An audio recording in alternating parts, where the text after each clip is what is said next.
大家好，我是夏妈，早上好。今天早餐熬了一锅番茄肉酱做的意面，刚好也撒上我们昨天烤好的这个芹菜碎，可香了。昨天晚上视频做的这个菜叶子嘛，很多朋友说颜色一样，你怎么区分？你打开闻一闻就好了。然后这个东西你只要给它密封好，不受潮，是能够吃挺久的。然后这边我是搅了一点胡萝卜、洋葱、大蒜、芹菜根，给它搅得特别的细，每样加一点点就好了，没有什么特别的比例。放到肉馅里面，肉馅是200克的猪肉，100克的牛肉末，然后我还切了大概2-3片的培根在里面，增加那种烟熏味道，没有可以不放。意面的话呢，水开你就放上去，下面的火不要开太大。我那天看到一个视频，就是把面给它烧了哈，就这样子。意面要煮10几20分钟，刚好我们把这个肉馅也可以炒好，你就热油放进去，给它滑散。油也可以多放一些，如果是说你一次性做的比较多一点的话，我这里是2顿的量啊。把水分炒干，淋一点米酒或者是红酒啥的。番茄我用的是这种番茄罐头，因为家里面我是常备的这一种的，我是真的很喜欢。反正配料表就只有番茄跟那个番茄汁水，我倒了2罐进去，一共是500克。你如果没有，你就用新鲜的番茄去皮切块，只是熬的时间可能会比我要久一些。然后这边我还放了2勺的番茄酱，没有就用番茄沙司代替。那后面的调料你就少放一点可以了，给它翻拌均匀，先熬个大概7-8分钟吧。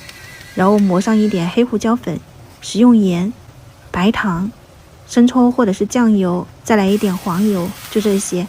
你自己试一下咸淡就可以了，反正我们在中途可以添加的。再这样子去给它熬个10多分钟吧，反正意面煮好了以后，我这个酱也就差不多了。你们要用大一点的锅啊，我这个锅真的是熬得我小心翼翼的。出锅以后试一下味道，我的番茄肉酱搞定了。这一次熬的油没那么多哈，所以放不了特别久。意面煮好了以后，你就捞出来，放上熬好的番茄肉酱，撒上我们昨天就是用微波炉叮好的这个芹菜碎，也就是欧芹碎嘛，你用啥叶子都行啦，很香的啊，大家可以去尝试一下。这些调料粉就是香辛料，你平常腌菜啊，拌一下什么东西啊，加一点点都是很能提味道的，味道也不输外面的西餐厅，自己用的食材也比较了解。然后我为什么昨天要叮那个菜叶子，就是因为三明治上面没有撒那个调料粉，我总觉得有点遗憾，今天就补上了。吐司上面放上熬好的番茄肉酱，放1片芝士碎，上面撒上这个多多的香葱的这种碎末，烤一下或者是叮一下就可以了，很好吃。